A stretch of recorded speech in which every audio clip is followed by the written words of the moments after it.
Ladies and gentlemen, welcome back. This is episode number 17. I'm getting to episodes that I don't even know if I can count this high anymore, but apparently it is episode 17. I am Sean Rossler. This is the Coarse Grind Podcast, your host, your guide to all things culinary for the next 30, 45, who knows, maybe 60 minutes, depending on how many times my wine is refilled and how patient my guest is this evening. You know, when I first started this podcast, I expected to talk to people and, talk to chefs and to cook. But never in a million years did I imagine that I'd be talking to people's people. But I'll be damned if that's not the case here tonight. I suppose, though, that's what happens when you get one of the most enjoyable personalities from the only recently concluded season of Top Chef, Boston to be precise. Tonight's guest works as a professional chef in New York City. His strong connection to his hometown of New York is evident in everything he does and evident in the hockey game he's watching in the background right now. Shh, don't tell anybody. Spending much of his childhood in his grandparents' kitchen, his surroundings helped him develop a love of food shared by his Italian-American grandmother and professional chef grandfather. He firmly believes that food plays a part in many of the most important memories of our lives. Having worked for many of New York City's premier chefs, his culinary inspiration is deep and varied, including, but certainly not limited to, David Burke, Eric Herrod, David Bowie, Danny Meyer. I'm going to need a voice for the interview, so I'll stop there. Yeah, we can just name drop for the next down my resume, but no, that's a pretty solid intro, man. It's nice to hear it out of your mouth, Sean.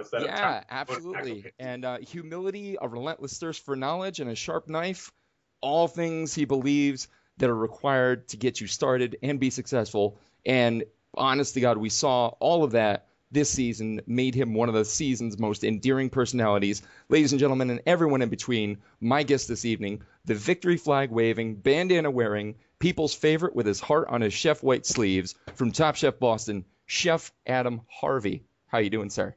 I'm doing incredibly well. Said hockey game ended on the good guys' side, so we're all smiles here right now, Sean. This is going to be a great interview. The good guys win. The good guys win. We were just sharing before we started recording that I'm an old school Rangers fan, and every time I do happen to turn hockey on, I'm always looking for the New York Rangers playing. So, but it's a once and always deal. Once a Rangers fan, always a Rangers fan. Yeah, you'll always look good, Same thing with the Steelers, but. You did not just say that. I'm sorry. No, my fiance is doing jumping jacks in the other room. I plucked her out of the throes of Pittsburgh, and now the terrible towel is out. She's waving it. She's waving it. Awesome. That's great. Phenomenal. So thank you for that. That's how the rest of my night's gonna go. I get the Big Ben, Jerome, all the boys. Great. So glad I could help. I'm a Jets fan, so I never get a word in. Well, Chef, again, super stoked to have you. Super stoked that you agreed to do the interview. Here, man. Really cool, super conversational, 3 sections: starters, mains, afters. Starters, where you came from; mains, where you're at; and afters, some of the more out of the box, looking at things differently questions. So without further ado, Chef Adam Harvey, tell me about where you grew up eating. Where I grew up eating. I don't know if it's evident through the numerous sound bites that they selected from my experiences on Top Chef, but I'm from New York. No. Yeah, believe it or not. I know.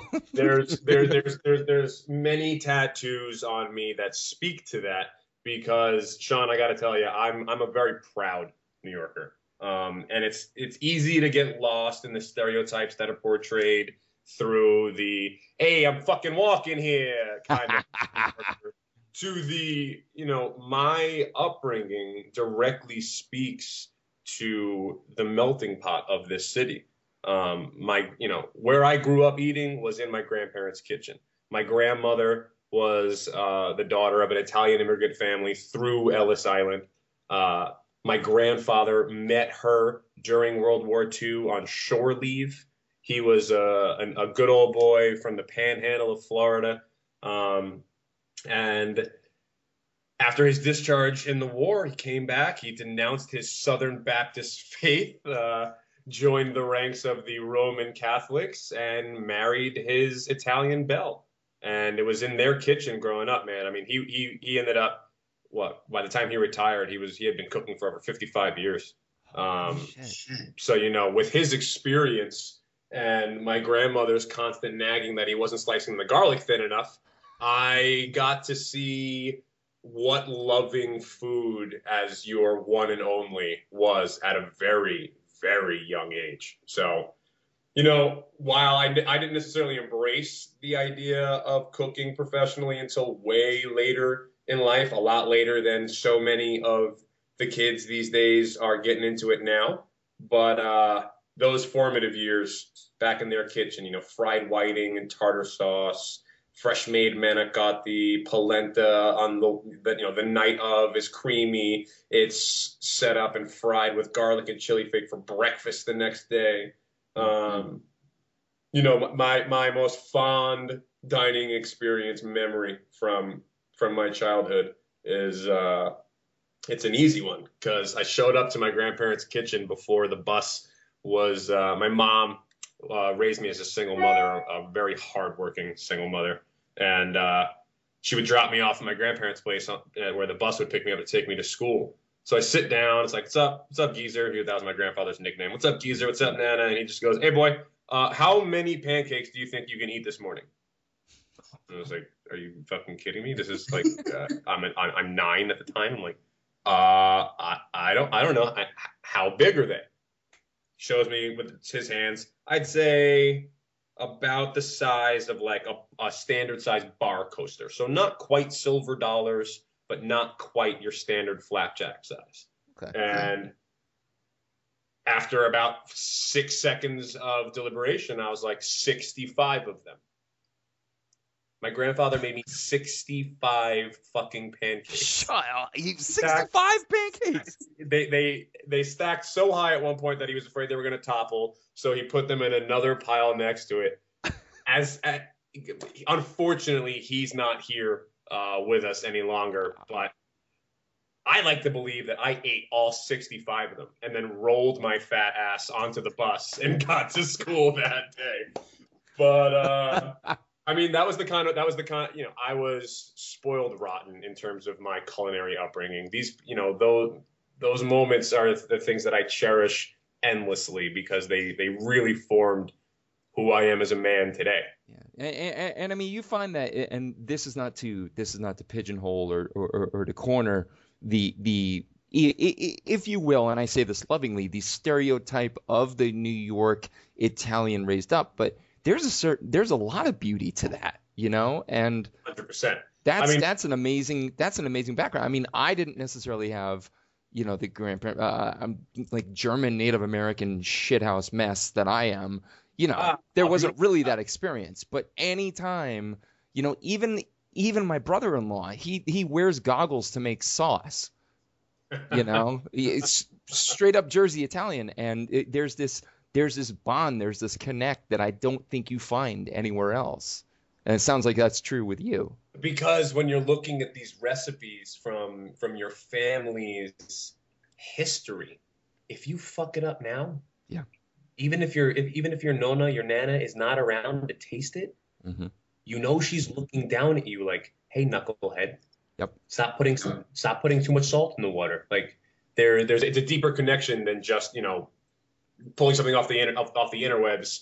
I'm going to cook like Giada de Laurentiis tonight and messing that up, as opposed to like me, continuously feeling my grandfather's presence in the kitchen, just like smacking my hand should I cut my vegetables a slight bit too large or whatnot. So right. They're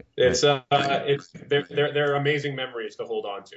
I mean, do you think, and this is to kind of tangent off that, we were actually just up where I grew up for my brother-in-law's 40th birthday. We were hanging out camping in a cabin. I was in a hot tub in negative 30-degree winds. But that's complete aside. We were talking about music and how essentially accessibility has kind of diluted the real meaning of like music. Do you think that's true with food? How it's such an ease of, I can go look at a list of ingredients, where it used to be oral history almost. Well, it's easy. We'll throw the word pigeonhole again. Mm-hmm. Food can easily be pigeonholed when you don't look at the big picture. When you want to try and look at smaller kind of microcosms of food, in that, like, yeah, especially with the way that the media has now made food truly a mainstream, like, it's always been a universal language is what I want to say. Yep. But now it's just that there's so many people who think they know what they're talking about. Yep. It used to be that, like, the voice of the many was spoken by a chosen few. Yeah. In the food world. And now it's like any jamoke can just throw a recipe online, and the only way that you can verify the strength of the recipe is by people's reviews. And how many people troll Epicurious, make a recipe, and then don't at least, pay it forward ever so slightly by posting a review and talking about how it came out, what worked for them, what didn't work for them. There is pitfalls to the accessibility of it, but what it has also done is given a guy like me an opportunity to go on national television and really expand the breadth of my career today. Sure. Yeah. There's pluses and minuses. Overall, though, it's like, to say that it's been diluted, it is to an effect, like, harder to find the gold now. The gold rush came and went, and there's still a lot of really talented people doing a lot of amazing shit all across this country. So right on, man. We have that. Right on. Yeah, and it's even allowed some grassroots podcasts to pop up. I think I might know of one. I'm not sure. I'll go searching on Twitter if we can. Yeah. Coarse Grind Podcast YouTube channel. So 65 pancakes aside, let's get back to Adam Harvey growing up. Right. What kind of an eater were you? Were you picky? Were you not? Voracious. I was skinny as, the breeze would blow me away. But the family mantra passed on from my grandparents to my mother was based around this concept that we affectionately call the one taste rule. And that by far is the most defining portion of my childhood. I wasn't allowed to say I didn't like something unless I tried it once. Yep. And having that instilled in me at such a young age, my mom, she's just the best mother that I could ever imagine for myself. She's perfect. She would take me out. We would go on dates all the time. And, it'd be me and my little blue button up with a clip-on tie and a blazer at one of the restaurants where we grew up out in Queens. And this is a story that she tells. We both get a good laugh over it. So, we're out. It was the neighborhood spot, kind of the most upscale thing that we had back in the hood. And the server recognized us, had served us before. And I guess it must have been the first time I ever had a steamed artichoke in my grandparents' kitchen. My grandmother would do it the old school Italian way, where each leaf got stuffed with just a little bit of, like, the garlic marinated breadcrumbs. And then it would get steamed in white wine, and we would sit there and, like, pluck each leaf off and eat the breadcrumbs off of it, just like any of the old checker tablecloth Italian restaurants back in the day. Mm-hmm. So we're sitting down at this restaurant, and this chick's trying to take our order. And, I think I had like a Diet Coke or whatever, and we get a drink order out of the way. And she's like, and anything to start? And I swear to God, I'm like 7. And I look at this chick and I'm like, yeah, do you guys have steamed artichokes? And the server had to double check with my mom to be like, is he fucking serious? And Sean, let that paint the picture of how I ate as a kid. Like, my grandparents ruined me, or they ruined any TGI Fridays experience for my mom. Growing up, she never got the easy way out, but it was just like, it was full accessibility for me in what I was exposed to. So in turn, the one taste rule meant that I was that weird kid at lunch who would have a small Tupperware of steamed Brussels sprouts. But luckily, the love and the strength of my family was strong enough that, even as a young kid, I never really gave a shit what anybody thought about me.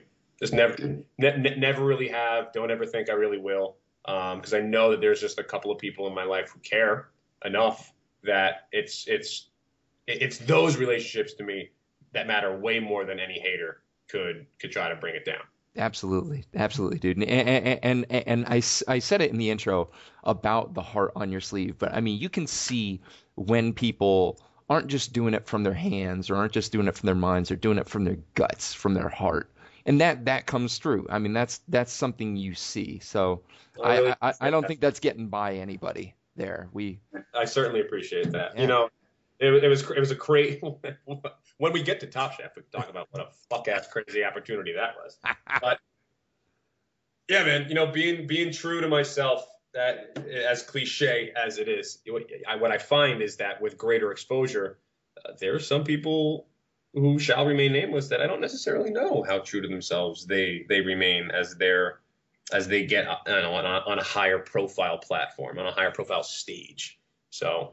Yeah. That's something I remind myself of every single day, that no matter how crazy this ride gets, it's being me and being truthful that got me here, and that's what's going to keep getting me forward. For sure. That's actually been one of the most rewarding parts as a fan starting in season 1. You know, the premise for this, my first episode was Chef Dakota Weiss from Top Chef Texas. Huh. And you know, that was kind of like a gut check. But then as soon as I found out, like, you know, there's 16 contestants in a season, I'm finding out, you know, about 8 are who they carried themselves to be. You obviously being one of them. Otherwise, I don't think we'd be talking. Right. It's a very interesting thing to see how that success, how that exposure can take people and run with them. But that's a whole other topic in and of itself. Let's circle back to how your grandparents spoiled you, rotten, and ruined you for all TGI Fridays, Ruby Tuesdays, fill in the blank, you name it.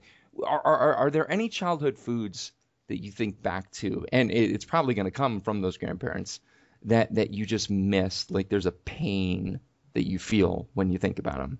My grandfather's fried whiting, tartar sauce, and hush puppies. That wasn't. There was no hesitation there. You knew that. Sean O.M. effing G. I've had a lot of really good iterations of fried fish, hush puppies, and tartar, but this is the one that keeps me up at night. You know, the story that kind of got told in I think it was the first episode of Top Chef this season.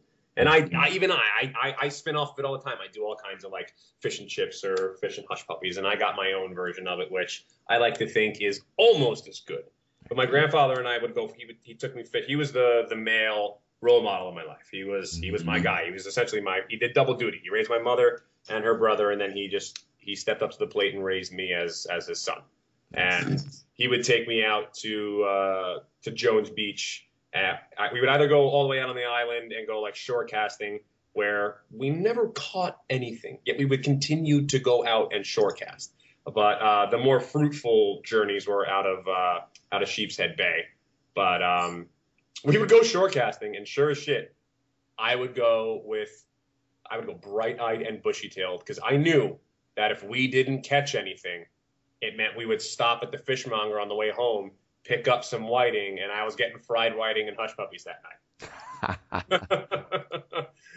You know, the batter was just ethereal and wispy. The tartar sauce had perfect notes of salinity and acid, and the hush puppies were just like, you know, it kind of put goosebumps on my arms, man. He would sit over the pot after he was done frying the fish, and he just had the most gentle manner about him, and he would oftentimes just like talk out loud. Wasn't really talking to anybody, but it wasn't like crazy talking to himself. Like he would actually be talking to the spirits of things around him, whether it be like his conversations with Charlie the bumblebee outside, which were always a thing when we were gardening. But he would sit at the pot dropping the hush puppies off the spoon, and he would just be talking to these imaginary dogs that were chilling out near the stovetop, going, "Now hush, puppy, you get your fill. You gonna get your fill. No hush, puppy." And those, you know, like There you go.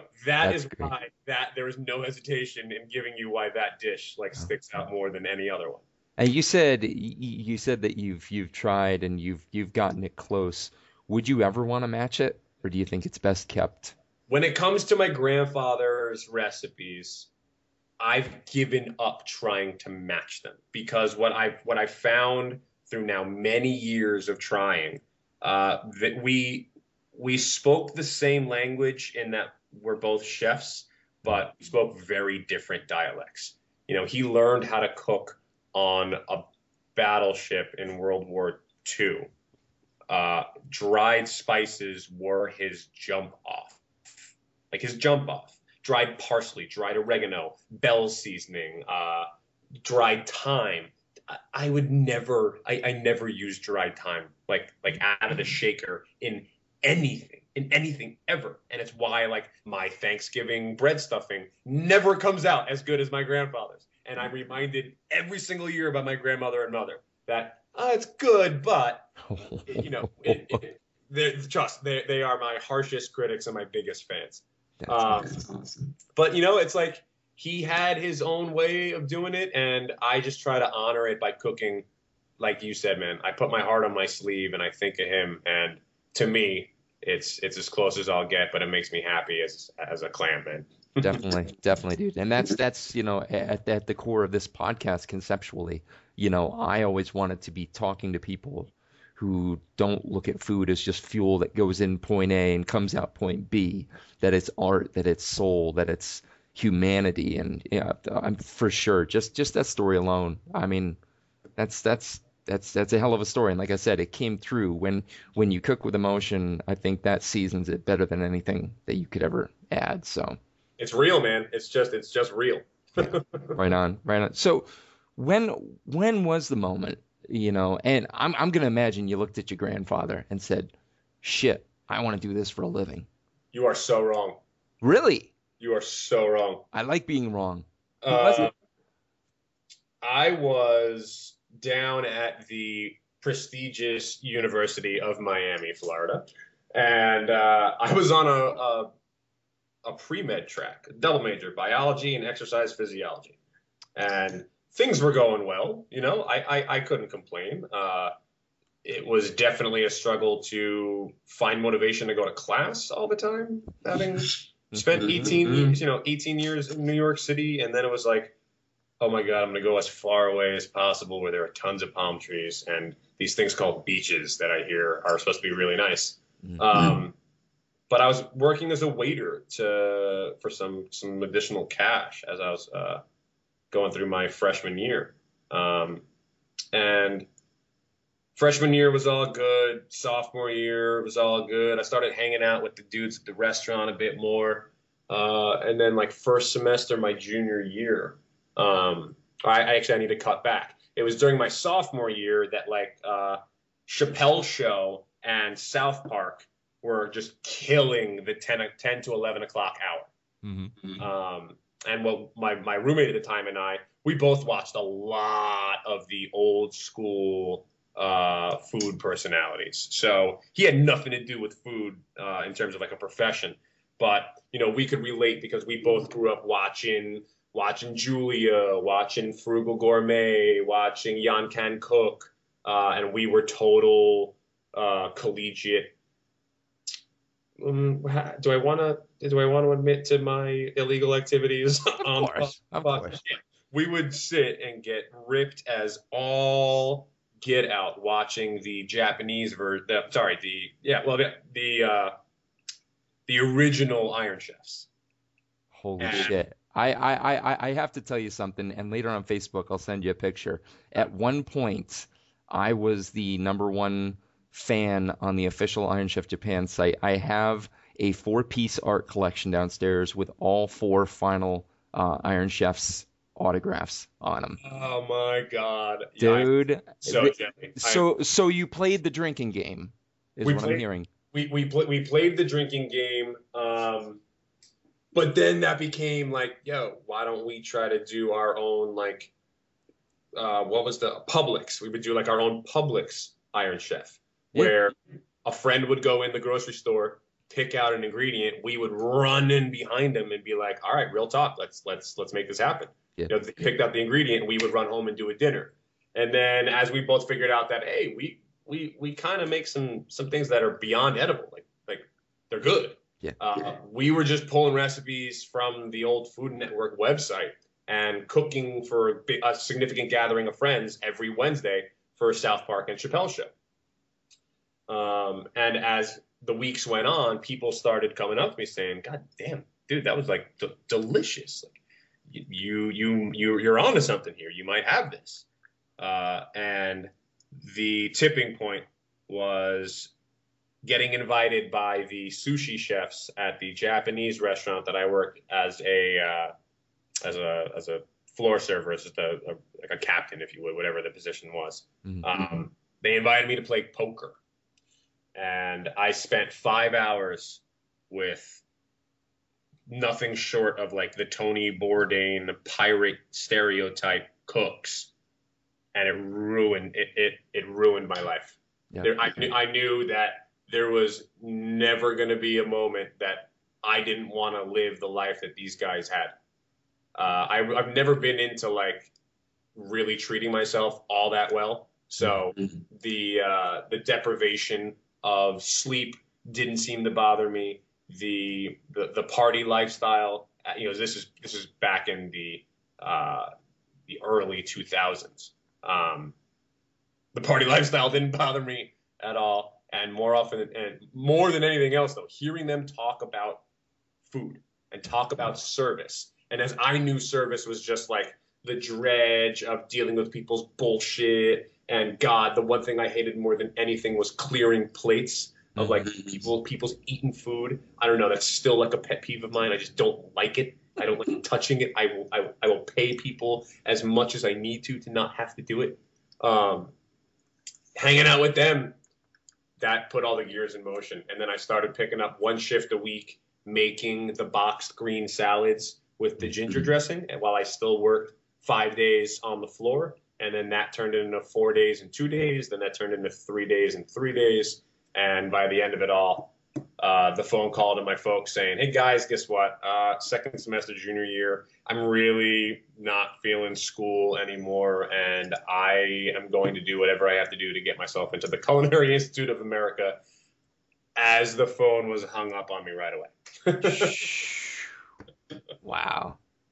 So I never would have guess that, for sure with the grandfather, being what he was. But how cool is that though, that you landed in culinary?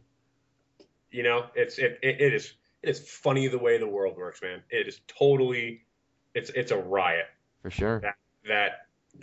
Maybe it was a seed that was planted and I had no idea. I can't put rhyme to reason about it, but it just worked out to where, I feel blessed that I legitimately found my calling, it's allowed me for the last 13 years to live my dream. Yeah. Where, what is it? Enjoy what you do and you'll never work a day in your life. Right. Yep. Love what you do, never work a day. Yep. Couldn't be more true. My God, dude, that is phenomenal. That is an absolute surprise, but definitely of the highest order. And you mentioned the Bourdain, the late night, the pirate, table of dirty pirate hookers, late at night. And it's Kitchen Confidential does a wonderful job of painting that picture so well and so truly.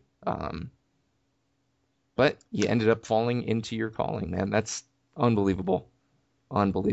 So yeah, Kitchen Confidential was I'd say it was a significant read back in the day. It definitely sensationalized the whole industry a bit.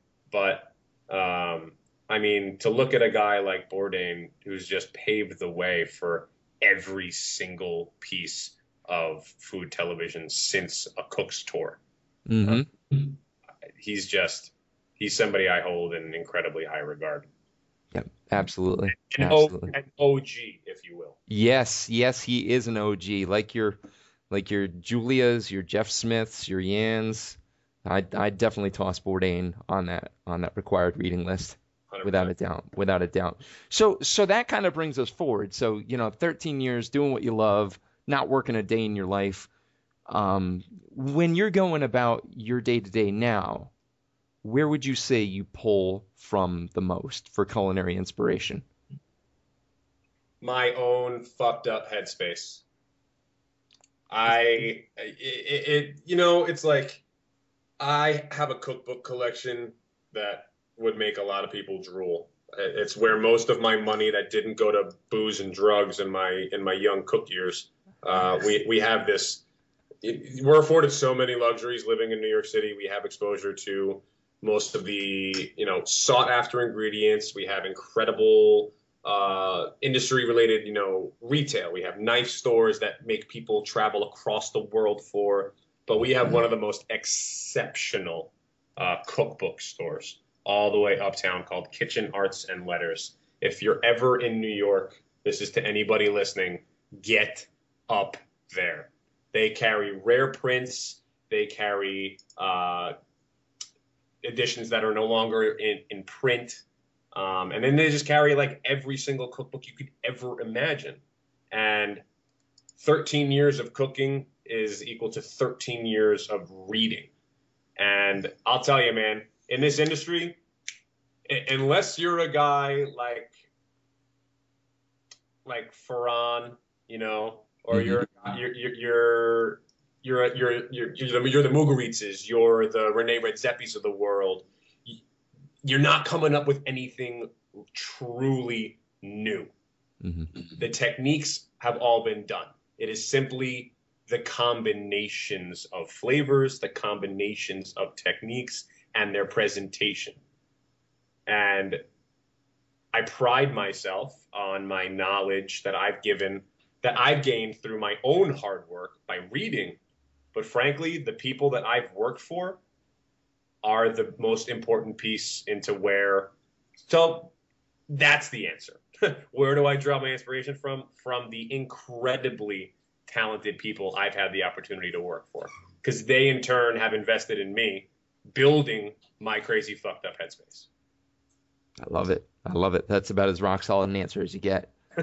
Both from your head and from someone else's fucked up headspace. I think that's a match made in heaven right there. The professional side of the industry, much in the way that when a relative teaches you how to cook a family recipe, I'd be nowhere. I would be absolutely not even close to where I am today if I didn't have such talented people in my life give a shit about me and give a shit about where my career was going to go. Obviously, I'll go out and say that I earned it by working harder than the kid to my left or the kid to my right back in the day, and then just showing it through my diligence.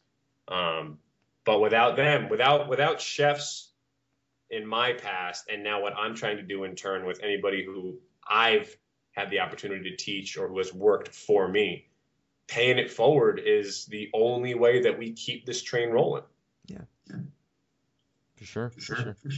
And I mean, you probably gain just as much knowledge paying it forward as you did being on the receiving end of it, just in a different way. It's like, well, I guess we'll get into it at some point, man. But I had the opportunity to work for this guy, Danny Meyer. Maybe you've heard of him. Yes. I got to work for Danny at a bunch of the different properties at the flagship Union Square Cafe with this amazingly talented chef, Carmen Qualiata, and at his catering company. And then I got to work with Floyd Cardo's when we opened North End Grill after he had won Top Chef Masters Season 3. And it's like, while each of my culinary experiences at those restaurants were incredibly integral in my development, the one thing that changed my life was the introduction of hospitality, the introduction of the element of hospitality into my professional life. Because it was until that point that, dude, I don't even know if you'd recognize me. Really? Like what you know of me on TV, and like the smiling, I would say like eloquent, beaming, because I was stoked to be on the show. I was always just like out to get it. Mm-hmm. Dude, back in the day, I was just like working, and if you were in my way, I was gonna fucking steamroll you. Right. It was either keep up or get the fuck off. Yep. Yeah.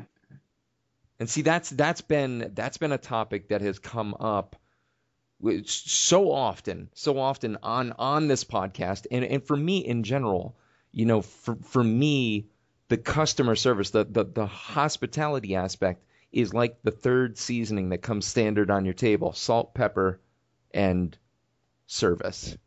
The hospitality, the feel, the vibe, it enhances every bit of your experience, but there's so many people that don't understand that. I certainly don't understand it professionally. I'm not there. I'm not doing it. You obviously do. It's to me, it's paramount. It's almost paramount to cooking ability. Mm-hmm. Cooking is an athletic skill set. Palate is not.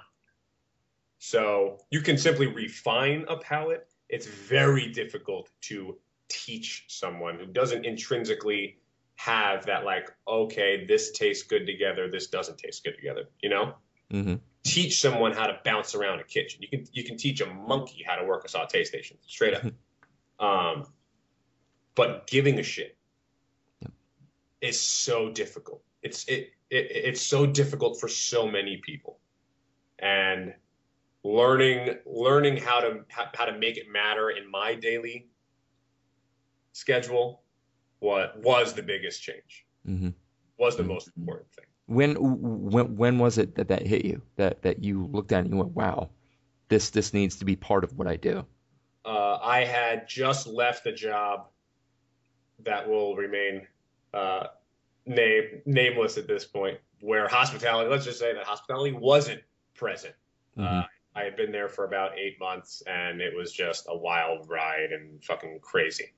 And I was done with it. I was done with the 18-hour days, 6 days a week, and then shit, we need you for a 7th day. Legit 16 to 18-hour days. Mm-hmm. I answered a Craigslist ad to a sous chef position at Danny Meyer's Union Square Cafe. Mm. This is going to sound fucking crazy. I had no idea who the chef was. I had no idea. Wow.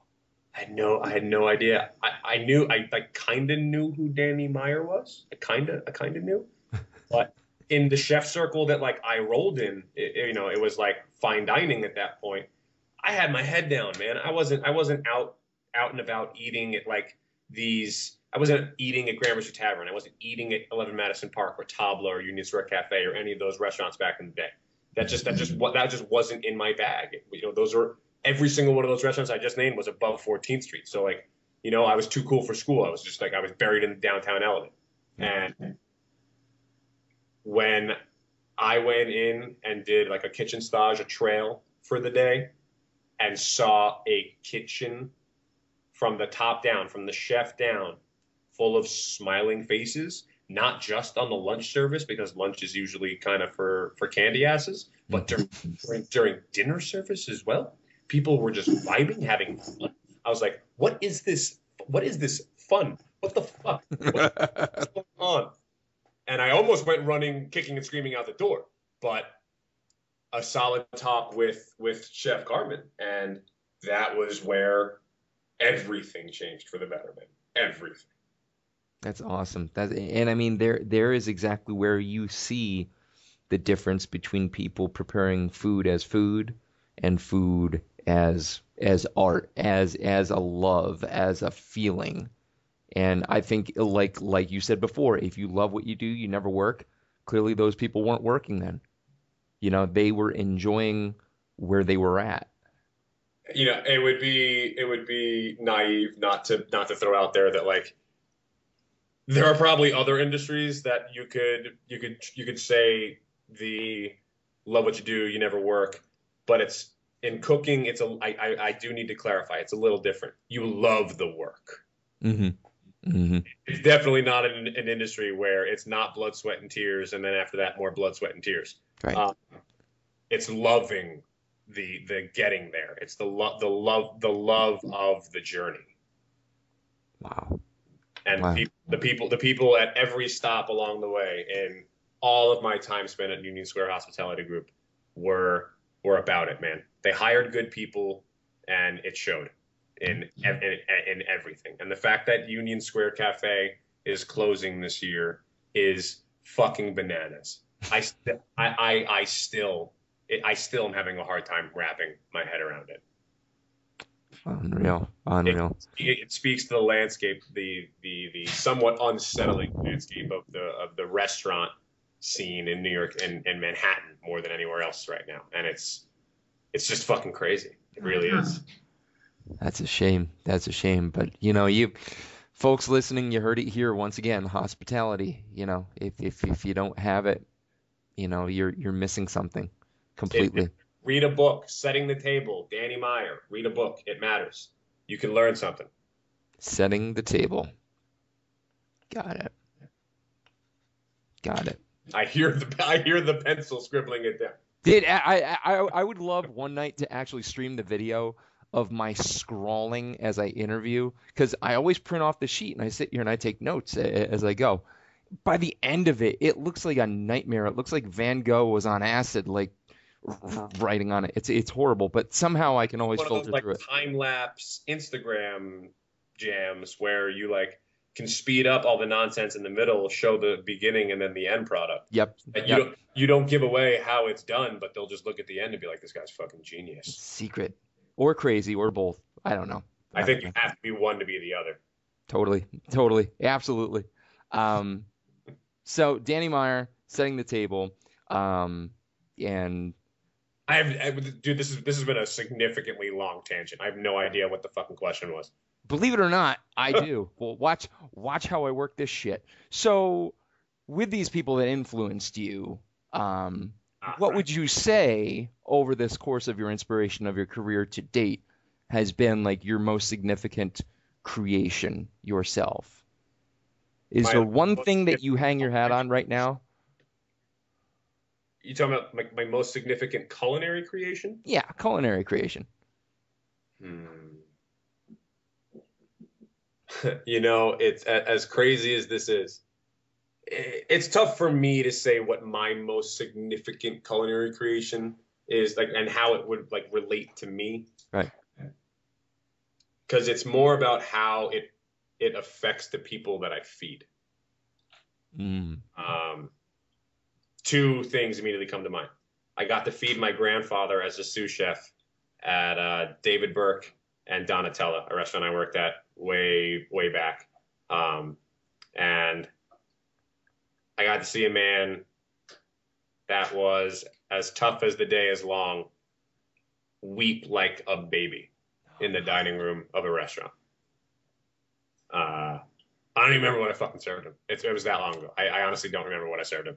Because he knew that you had cooked for him. Oh yeah, two of the dishes were off menu. I fed him 5 courses. This is a simple man. He was just a simple dude, just weeping like a baby. That one mattered. That was significant. And then I guess the other one's a bit more lighthearted. I have a very dear friend of mine who has a panache for the dramatics. She was a server at Union Square Cafe. She's been in the industry, working as the most lovely server at so many different restaurants throughout her career.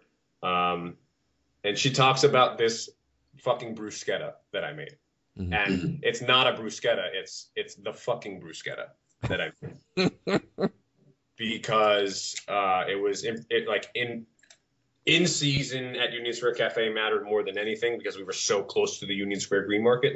I could literally walk outside and flick my cigarette and hit it. Nice. Don't smoke anymore. Thank the lucky stars. There you go. We used to do this an artist made. There was this really awesome goat cheese producer from upstate New York. And we would take it and fold a bunch of different herbs into it. And we used it in so many different applications. But there was a special table can't remember whether it was like a 4-top or a 6-top. There was 4 or 6 diners, and this server, my homegirl Jen Peterman, comes running in the kitchen. She's like, Harves, Harves. I got some Vips in. Like, I need something special. I need something special. I need something off menu. And I'm like, done, go away. And so like I send her out of the kitchen. Dude, I made the most simple little amuse. Tiny little crostinis, Ardith May herbed goat cheese, marinated heirloom tomatoes, sliced Frog's Hollow peaches, petite basil, balsamic reduction, slamming Italian olive oil, Maldon salt, and sent it out. These people were so blown away by the fact that like they got a free gift from the kitchen at one of the most easily recognizable restaurants in the city, mm-hmm. and that with the most simple combination of fresh ingredients, they were all like floored. And at the end of that shift, that server, my friend, came in and hugged me harder than I think I've ever been hugged by anyone. She's tiny, dude. She is tiny, and she squeezed me and just wouldn't let me go because it matters. That kind of shit matters. Yep. As simple as a fucking bruschetta, man. Dude, that kind of shit matters. It's yeah, and simple, and I mean fresh for obvious reasons. But how often today, and you know, here again we can kind of tangent off a little bit. How often today do people fuck things up because they complicate it? That's where I try to like focus more than anything on in, I guess, what my style of cooking is. You know, we're in a day and age now where there's a lot of people doing a lot of really cool, crazy technique. Mm-hmm. What I don't think is understood is that before you get to the point where you can look at food as like science, and not that you can't look at food as science, but where you can look to it as these incredibly elevated molecular-based presentations, before you do any of that nonsense, mm-hmm. you have to know how to just cook simply. Yeah. Looking at perfecting the braise by, you know, these modern techniques that we have, they're not even that modern, but, you know, everybody likes to put stuff in a bag and cook via sous vide now. But before you braise something in a fucking bag and you're going to perfect the technique, you have to know the technique. Right. You have to have done it a few times before you get to that end game. Mm-hmm. And I feel that the A to B is lost. Yep. Kids are graduating in drones from so many culinary schools. They work for like 6 months and they feel that they're a chef. Yep.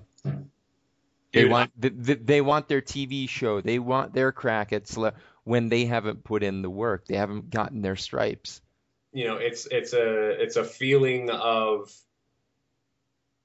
the gist that I get from so many young industry hopefuls now is that it's not that they have something to prove anymore. When I was cooking as a kid, I had something to prove. I was out there to prove that I was the hardest working son of a bitch in that kitchen and that one day I was going to be a great chef. Now it's like I feel they're just biding their time until they get the opportunity to show. Rather than proving it through their hard work, they're just going to like, a door's going to open for them. Carpet's going to get rolled out. Mani-pedi before, and it's going to be their time to shine. Like, mm-hmm. It's a different game now. It's just a different game. And it ties to like the comment you made about like how people overcomplicate shit and how convoluted so many presentations can be these days. You want to know why I feel a lot of people don't cook the simple shit? Because it's probably more difficult. Yeah. When you're putting up something that has 5 ingredients, and this is not a shot at my buddy Katsuji Tanabe anymore, because I don't know if you got to see that fucking crazy ass challenge. Oh my God. Kitchen. I hated him for that. I hated him for that because I don't do food that has like a million ingredients. That's not in my bag. But when you're doing techniques that have like 5 things, 6 things in them, everything has to be perfect.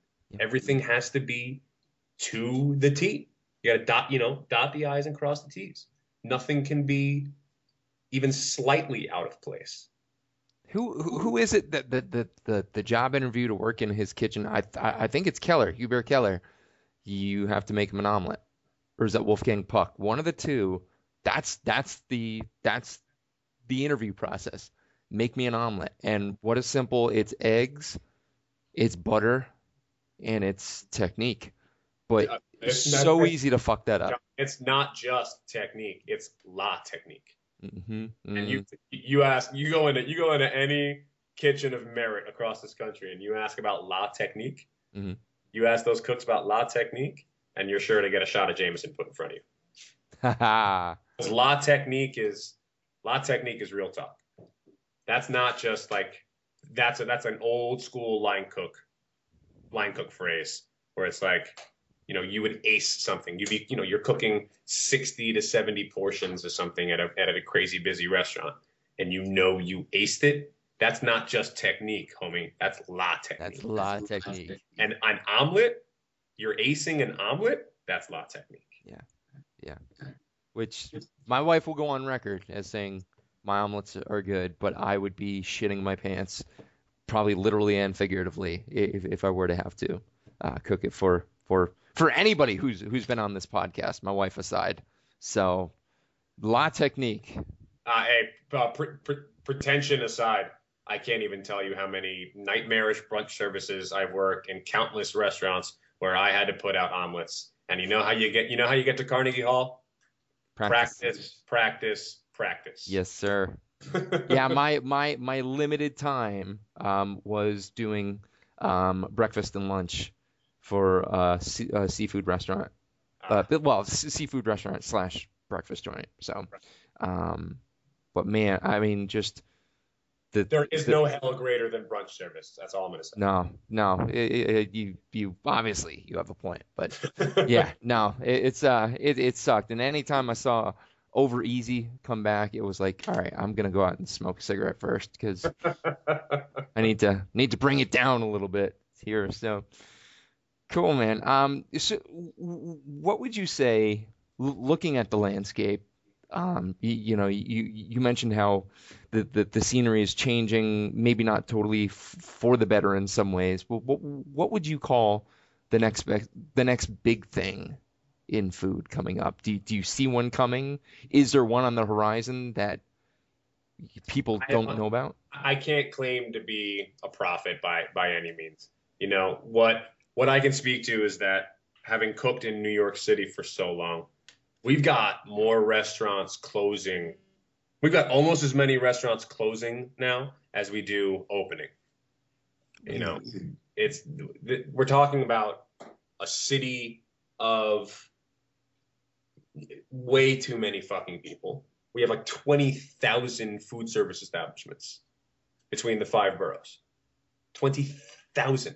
Manhattan is like 3.5 miles wide by like 15 miles long. It's like you would think that because there are more fish in the sea, that it's harder to stand out. But what I think the trend, if I can speak to what a trend is that because there are more really drably colored fish in the sea, the really shiny ones, the really fast ones, the really carnivorous ones are going to shine brighter now than ever. And it's going to be a resurgence of the cream rising to the top. Okay. You can't be busy in my city. You can't not be busy in my city and afford rent. There's no such thing as like a mildly successful restaurant. You're either successful or you close. That's it. That's it in New York. There's no middle ground here, I would say. In terms of like the haute cuisine, the upper echelon of cooking. And it's going to be like, so much in the way that one of the most passionate topics of discussion for me is talking about as a whole the food service industry. And this might be tied into what the trend is. We're going back past the Industrial Revolution and really embracing a lot of like agricultural techniques, and a lot of aspects of the food industry are embracing the techniques of the 20s, the 30s, and the 40s. Going back to where you know your ingredients, you know the farmers, you know where your food is coming from. Not so much in how it ties to restaurants, but it's like, dude, we've already kind of talked about giving a shit, like caring, not just stuffing our gullets, not just opening a restaurant for the sake of opening a fucking restaurant so that you have a space to serve food, but caring about what you're feeding people, and caring about where the food you're feeding people comes from. Yeah, I mean, we've been a society of cheap, quick, easy, and now people are beginning to pay attention. I mean, does that kind of plays in, at least I'm hearing it, to the farm to table movement, knowing your farmers, knowing your sources, knowing knowing the farmer who gives you the milk, and, knowing the cheesemaker who gets that milk and makes the cheese. Like, paying attention to things like that are now more important. The Chez Panises of the world were on it before any of us. And what's crazy is that farm to table came up and then it didn't quiet down. It's just that it became so cliche because everyone started doing it, right? Right. But that's in the professional side of things. What's crazy is that farm to table didn't catch on as a whole across the country in non-commercial settings, at the home table. Mm-hmm. And dude, I don't know where my career is going at this point. I've got a lot of crazy opportunities that are presenting themselves, but to see guys like Colicchio out there fighting this GMO labeling fight. Yes. To see guys like Jamie Oliver who are out there trying to get our kids more familiar. Like, hey, you eat chicken nuggets? Cool. You ever seen what a fucking chicken looks like? It's nothing. It's nothing to be scared of. Mm-hmm. Those are the trends that I can only hope keep going with speed. And that if I can be any part of keeping that wheel in motion, that's all I want to do. I have the most wonderful fiance in the world. I cannot wait to marry this chick. And even though she's a Steelers fan. Even though she's a Steelers fan. Okay. And one day we hope to bring a child into this earth. The trend that I want to start now is so self-serving, so that I'm not scared as fuck what this kid's going to eat in 20 to 25 years. Right on. I want there to be fish in the sea. I want there to be heirloom tomatoes. I want there to be legitimate heirloom grains left in this country. Yeah.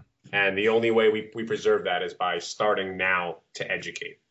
Totally, absolutely. I don't know if you've seen it all. I have not one, not two, but three children, all boys, and the 7-year-old is incredibly interested in the culinary arts already. He already knows how to wield a 7-inch chef knife, mince garlic for me. So good, good shape.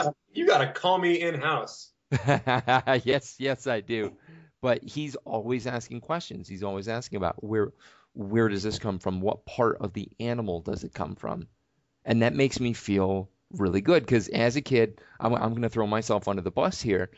My parents, it's not that they shielded me from it. We just never had that talk. We had plenty of other talks, don't get me wrong. We never had that talk. And I thought for a little while anyway that bacon came off a pig the same way wool comes off a sheep. Now that's fucking ridiculous. Wow, that is pretty fucking ridiculous. But, and I was from a farm town, so it goes unknown to kids if we're not putting that in front of them and saying, hey, look, like you said, you eat chicken nuggets? Cool. You like chicken? This is where it comes from. This is a fucking chicken. Yep. There is no bacon bush. Like this is the process. We've removed ourselves for so many different reasons. Yeah. And what bothers me more than anything in this earth is, ew, that's gross. Ugh.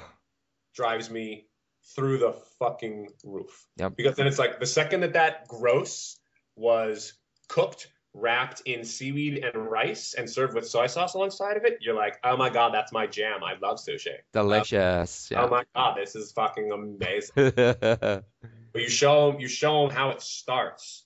Yeah. It's ew.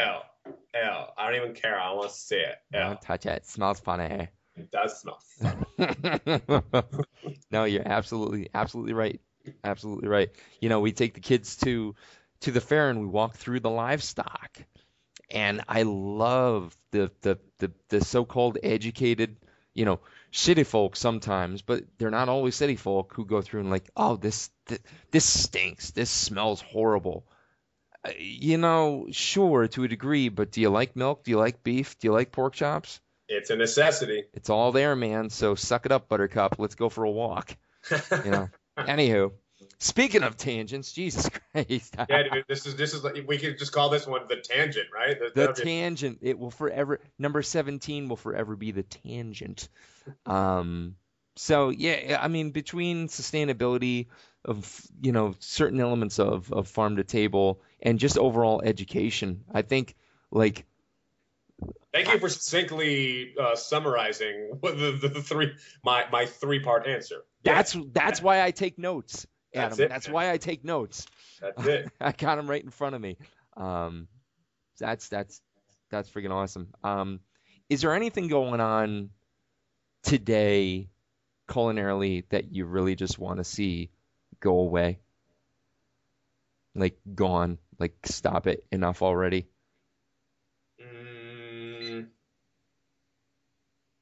I don't know, man. I don't have a lot of hate running through my blood. Right on. I try to just like put my feet in anybody's shoes, especially when it comes to, dude, it's like I live in a city, right? And notice how careful I've been to not mention New York City as many times as possible. The balls, the fucking cojones it takes to open a business here. Yeah. I tip my hat to anybody dumb enough and brave enough to do it. That, you know, so what if they just serve cupcakes the size of quarters? Like, good on you. Good on you. You know what I'm totally over? The vending machine thing. Vending machines with cupcakes, vending machines with prepared foods that come out hot, all that nonsense. Mm-hmm. Technology has a place. It's not with the preparation, the unmanned preparation of food. I envision that, like, if we allowed AI to start getting involved, like some of these things, I don't know if you've seen online this video of these chicks in Japan, and they have this crazy contraption. It's like I can't even say that it's Rube Goldberg-esque because it's this fucking crazy. They have a cannon. They have a high-powered air cannon with a 4-foot length of PVC piping, and it's all in Japanese. Unfortunately, I don't speak Japanese, so like you watch the first 30 seconds as like an English-speaking American, and I have no idea what's about to happen. And then in like phantom quality super slow-mo, boom, the fucking cannon shoots off. 4 pieces of beautifully peeled head-on prawn come flying out of the cannon. And in incredibly meticulously timed succession, another machine throws a cloud of, first comes a gigantic wall of egg yolks, completely liquefied. Oh, I know the one you're talking about. So the shrimp go cascading through the egg yolks into the flour and then through a wall of flame. And it's, what is it? No, it's the egg yolks, the flour, I think more egg yolks, and then panko. And then they go through the wall of fire, and they end up on the other side, right? Mm-hmm. Mm-hmm. That, to me, is how we fast track our way to a Terminator-like scenario. Get more robots involved in cooking. Let's put sharp knives and high heat implementation devices in the hands of robots. You want to talk about like the AI apocalypse? It's when we start replacing line cooks with machines. Yep. So I don't need another cupcake ATM. I don't need any more fucking like toasted breakfast sandwiches coming out of an automated conveyor belt. I just don't need any of it. I like my food seasoned with a little bit of brow sweat. You know, I like people. Yes. I like people working hard to get me my meal. Yep. You want to feel the heart behind it, not the fucking electrical. Not the 120 volts. Yeah. No, totally.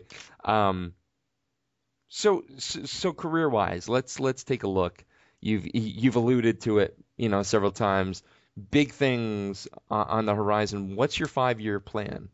Like, what's next for you? Professionally, 5-year plan. I've been on somewhat of an endless search. It's my quest for a holy grail in commercial real estate searching, trying to find a space to open my own restaurant. I've had like 3 deals collapse in the 11th hour because of various reasons. Sure. And far be it from me to just be too dumb to listen to what the universe is trying to tell me, and it's in these moments of, God, if that's not the avenue, if owning and operating a restaurant here in Manhattan is not it, what is it? And some incredibly exciting opportunities have come my way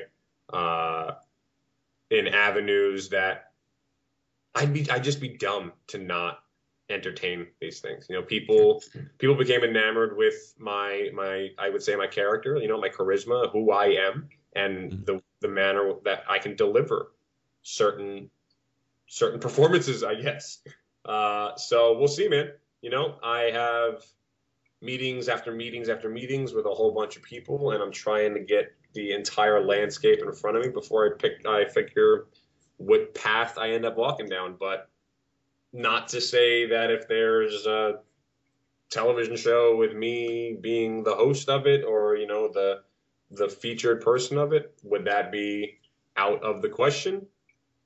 I'd be crazy not to entertain it. Right on. And you say meeting after meeting after meeting, but you still find time to do this podcast, which I'm, again, if I haven't mentioned it already enough, I'll do it again. Like, just so incredibly, thankful for. And as a total aside to, the observation of, is Adam Harvey, who he says every interaction I've had, it's like, honestly, one of the coolest human beings to set this up. And obviously now over an hour to talk to. So it's amazing.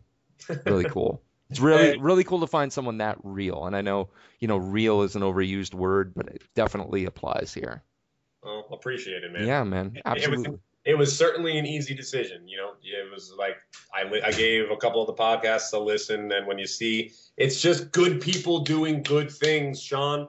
Yep. That's all it is, bud. Right on, man. Fuck yeah, I'll cut an hour or 2 or 3, however long this goes, out of my day to rap with somebody who cares. Right on, man.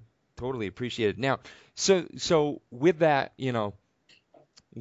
with that moment out of the way, it's time for the after section. And if you've listened, these are a little bit more out of the ordinary, outside of the box, if you will. But no one's ever been injured, maimed, bruised, or otherwise. So I don't expect that to happen now. But and guys, for anybody who's wondering, the waiver that I had to sign before we got to this after section is incredibly lengthy. You're not supposed to say anything about that, dude. I didn't read the fine.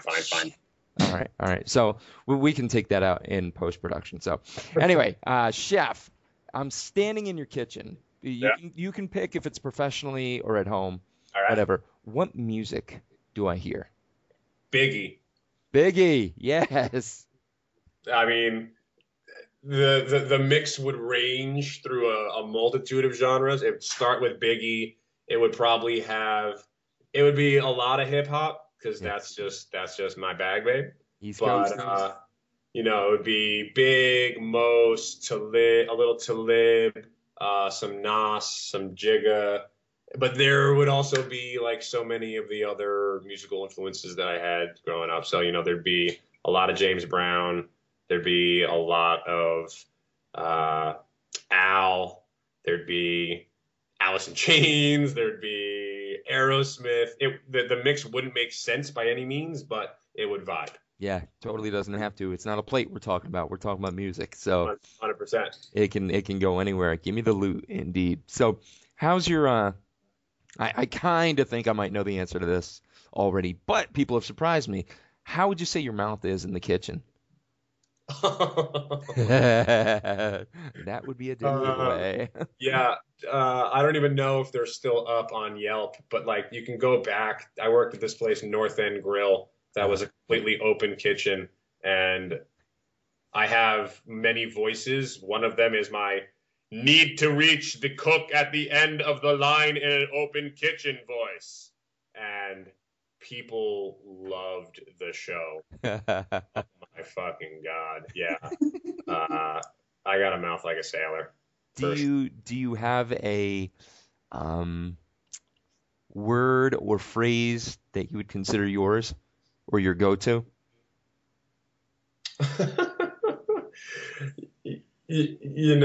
Every kitchen I've worked in, we always come up with different shit. So it's like I can't say that there's like a certain single thing, but here, let me give you like the tiny glimpse into it. We used to we had these thrice fried spiced fries on a menu in a place. So I used to get so sick and tired, and what I hate working. I love working in restaurants where we serve French fries, but I fucking hate calling up the order. Fire fries, fire fries, fire 2 fry, by 3 fry, by 4 fry.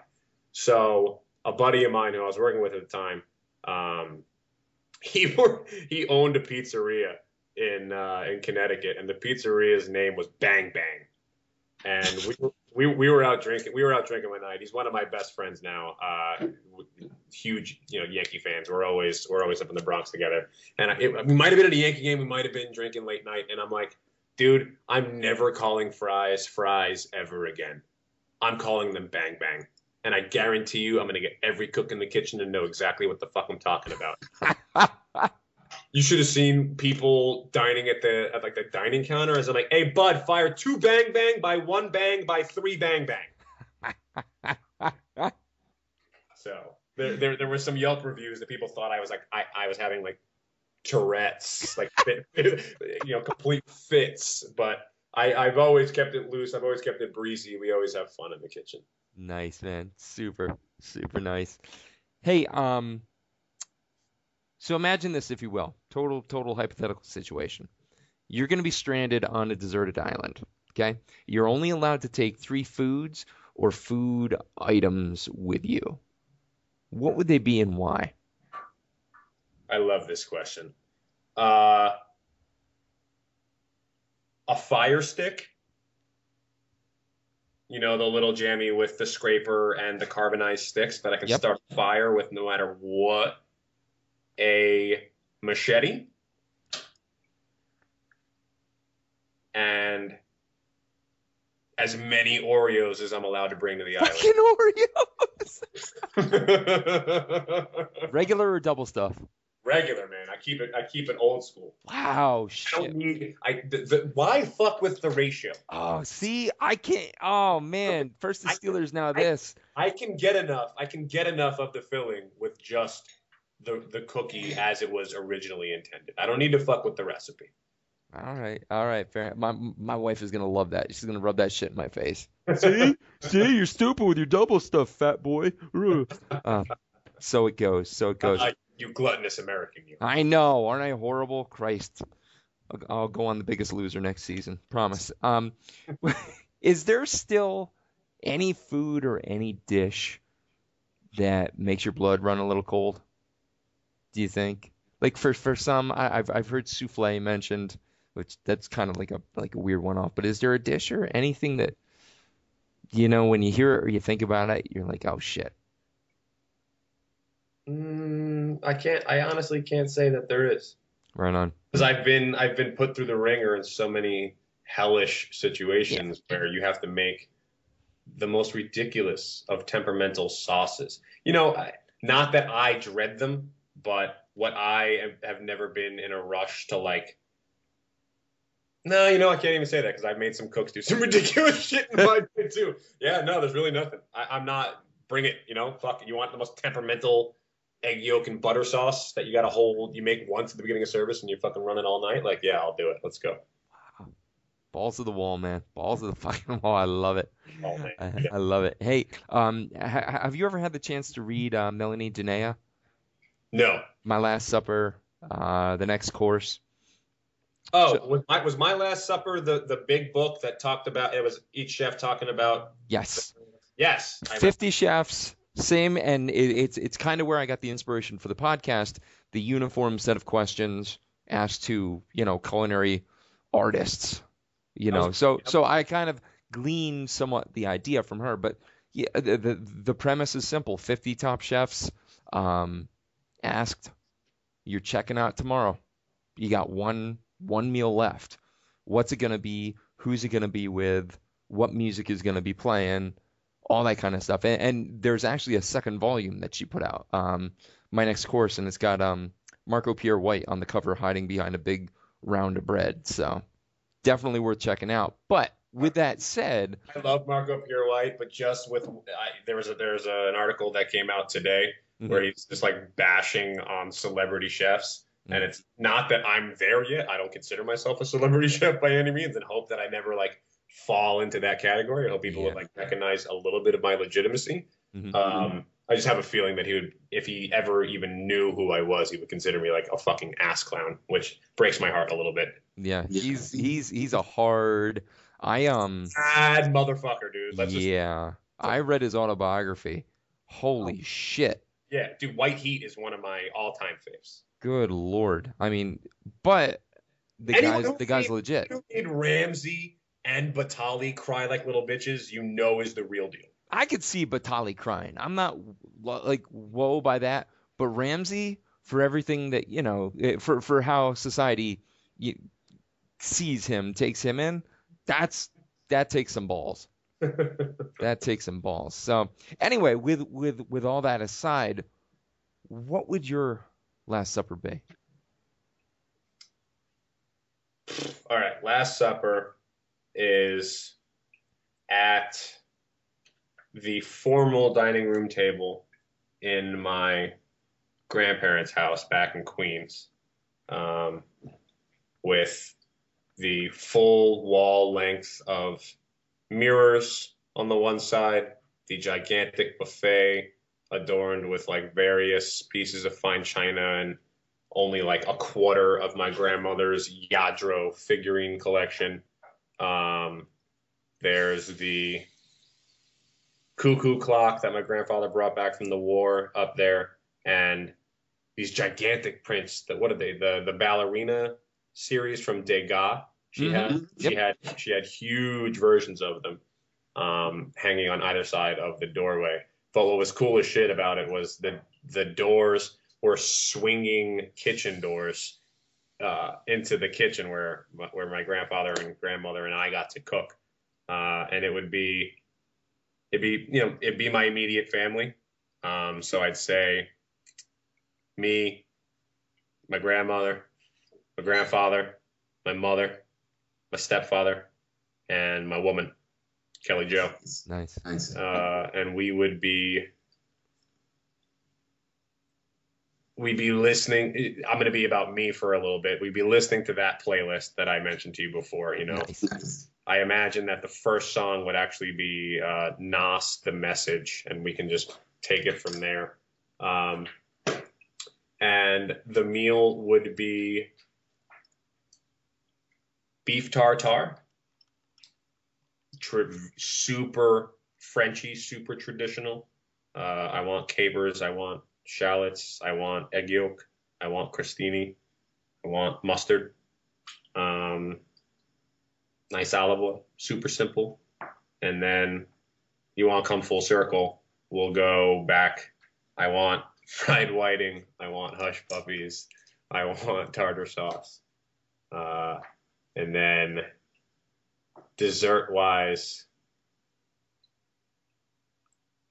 to keep in the theme of the meal, it's like there is one dessert that haunts my dreams on the regular. There's a Daniel Boulou restaurant here in the city called Boulou Sue, and the pastry chef is otherworldly talented. And she did this grapefruit gifre, which is just like it's like frozen grapefruit mousse stuffed back into the grapefruit. But that's got a little bit too much technique. I want a 64-ounce mug of ice fucking cold creamline milk, and everyone gets a full container of Oreos on their place setting. I love it. And then bury me in the fucking dirt, dude. Yeah. We can make the dirt from the Oreos, like that dirt pudding. Oh, don't mess with dirt. See, now you're making me rethink my answer. That's it for sure. That's a solid 3-course meal. Holy shit. No joke. And finally, Chef, what is food to you in a single word?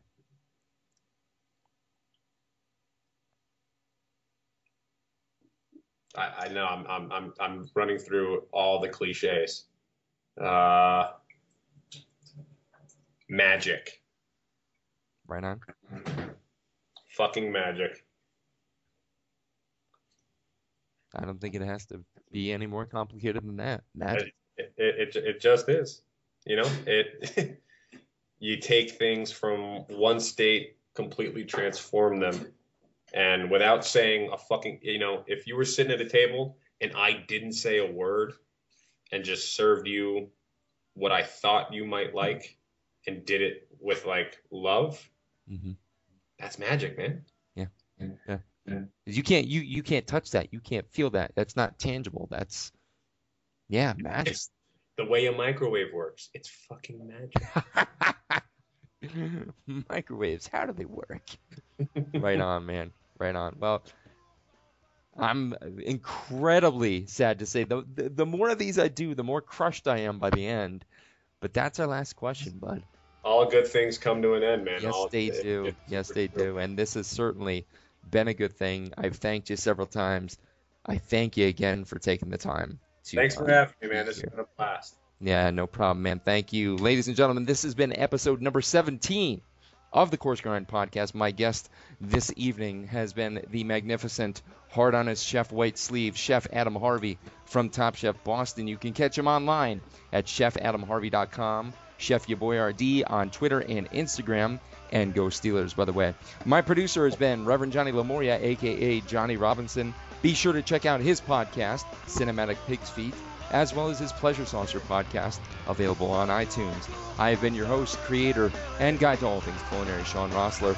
Next time around, we'll be on episode 18, so we'll see you soon. Take care.